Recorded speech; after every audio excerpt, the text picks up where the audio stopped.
Hello everybody and welcome back to another visual pattern challenge. Here is step 1 of our pattern, here's step 2, and here's step 3. Your challenge is to see if you can predict how many of these cylinders are going to be in step 4. If you can do that, can you predict the number in step 43? And can you write an equation that you could use to predict the number of cylinders in any step at all? So if you'd like to accept that challenge, pause the video and give it a shot. All right, so this looks like a group of cylinders that is kind of steadily growing. It looks like it's going to be at a pretty steady rate. I'm thinking this is a linear pattern. Let's just predict step 4 by looking at these rows. We've got a row of 2 and a row of 3, and then a row of 3 and a row of 4. So it looks like we just added those two. And then here, yeah, we've got a row of 4 and a row of 5, so we added these two on top of that.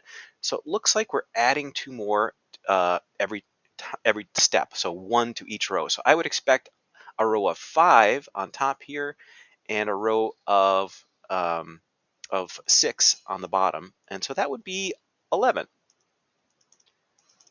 So our prediction for step 4 is 11 cylinders.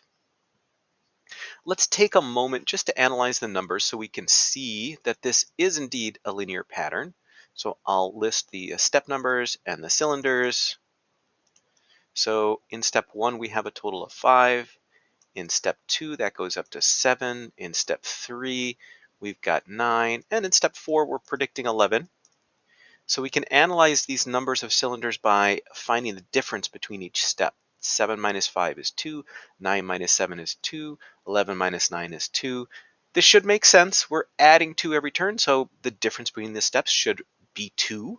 And when this is a constant number, that means the pattern is linear. When the differences are constant, the pattern is linear. And we can use this equation, y equals mx plus b, to analyze that pattern.